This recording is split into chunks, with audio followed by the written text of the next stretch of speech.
बाप की पगड़ी बचाने के लिए शादी के लिए तैयार हो गई। निकाह का दिन था। लड़की ने अपने उस लड़के को कॉल की जिससे वो मोहब्बत करती थी और उसे कहा कि शादी में ज़रूर आना। तो लड़के ने मना कर दिया। लड़की के बहुत ज़्यादा इसरार करने पर वो लड़का मान गया। जब निकाह का दिन था और निकाह का वक्त हुआ तो वो लड़का लड़की के सामने खड़ा था। वो लड़का उस लड़की की दी हुई अंगूठी पहन कर आया था जो कभी उस लड़की ने उस लड़के को दी थी। मौलवी साहब ने पहला कबूल है कहने को कहा। लड़की कांपती हुई आवाज़ में बोली, कबूल है। लड़की ने फौरन लड़के की तरफ देखा और वो गर्दन झुकाए उस लड़की के सामने खड़ा था। मौलवी साहब ने दूसरा कबूल है कहने को कहा तो लड़के ने अंगूठी उतार दी। जब लड़की ने तीसरा कबूल है कहा तो लड़के की आंख से एक आंसू निकलकर उसके रुखसार पर जा गिरा। उस लड़के के हाथ से अंगूठी गिरी और वो चला गया। उस लड़की की रुखसती हुई तो वो लड़की जब घर पहुंची, लड़की की दोस्त भी उसके साथ थी। लड़की अभी जाकर ही बैठी थी।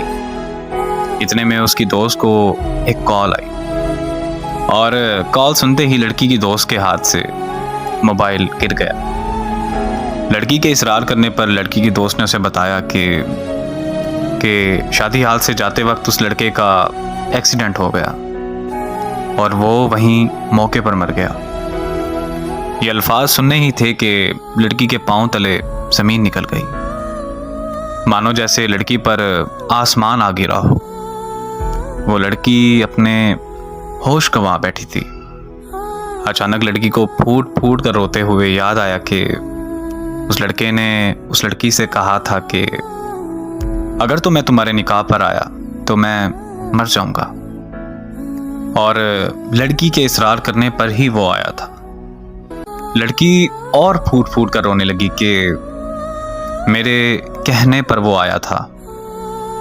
आज के बाद इस बोझ के साथ जिंदगी गुजारनी पड़ेगी कि वो लड़का मेरी वजह से मरा, और इस अजियत में जीना है कि वो मेरी वजह से मरा।